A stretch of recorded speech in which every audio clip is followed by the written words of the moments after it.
E por isso da importância do que você acabou de dizer, da comunidade discipuladora, que te Sim, ajudou também a encontrar e escutar mais isso, né?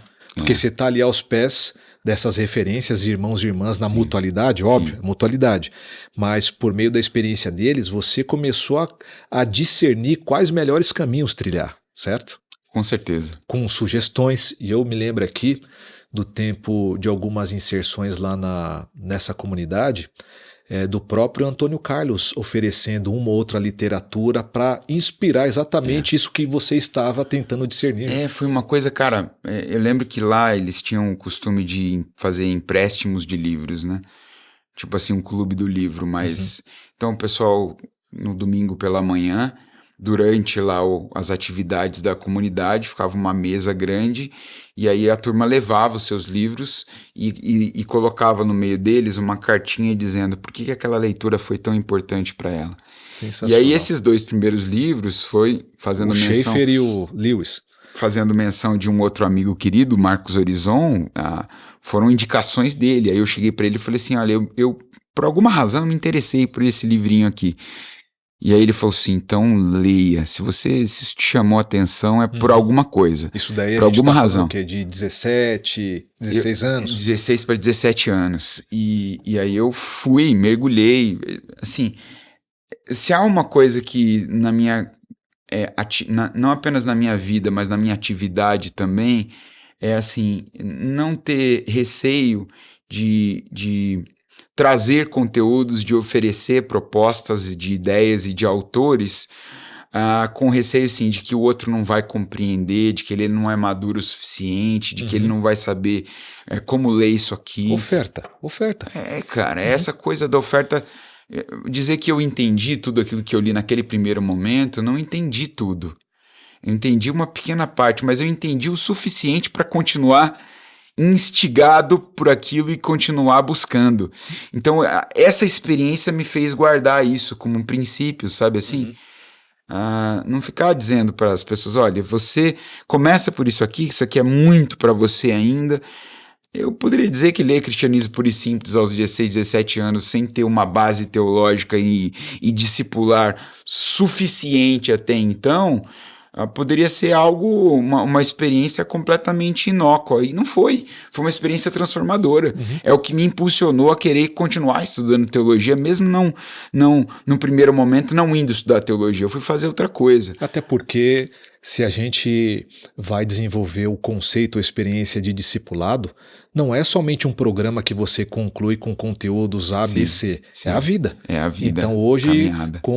passando dos 40 anos, 42 para ser mais preciso, Sim. você consegue ter esse discernimento e olhar a importância que foi naquele momento, mas Sim, não é definitivo, porque você está é. num processo crescente. E é interessante que a gente vai chegando nesse meio-dia do ser aí, né, sobre o qual os espiritualistas e principalmente alguns junguianos falam, e a gente começa a olhar para essa caminhada com um pouco mais de ternura. Uhum. Pelo menos, eu não sei se você tem essa sensação, mas eu tenho, assim, de olhar para os começos, para as viradas fundamentais, para o princípio de alguma coisa na nossa vida e olhar com ternura e gratidão, E sabe? aquilo que a gente falou recentemente de olhar para o nosso eu de tantos anos atrás com Com generosidade. generosidade, né? Assim, não só. E eu acho que é importante olhar para esse eu de anos atrás com generosidade até para, digamos, reconhecer que as mancadas que ele cometeu, que a ingenuidade, que os erros. Não houve uma vida anterior que ele pudesse ter como parâmetro para fazer diferente. Uhum.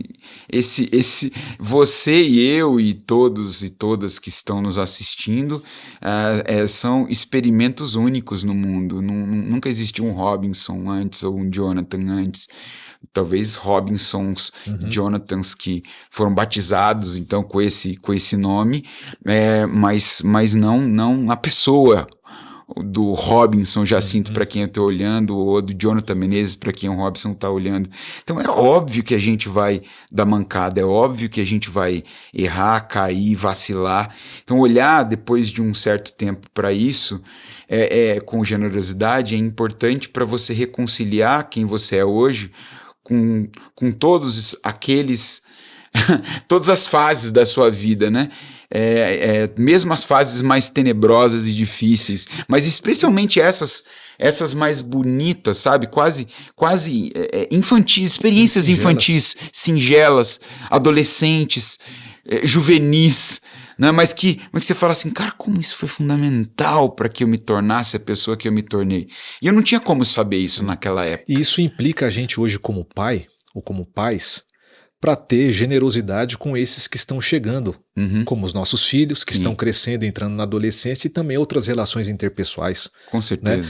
Olhar para a gente com essa generosidade, esse eu lá de 2017, enfim, tantos anos atrás, me faz olhar para o próximo que está diante de mim também agora nessa perspectiva desse movimento de generosidade. Sem dúvida. O quão mais cruel a gente é com a gente mesmo e as nossas etapas anteriores da vida, o quão mais a gente se penaliza por aquilo que a gente sente, a gente pensa ou a gente faz e que não está exatamente de acordo com o ideal de eu que a gente tem a nosso respeito, também isso desemboca nas relações com cônjuge, com filhos, com pai, com mãe, irmãos, com comunidade.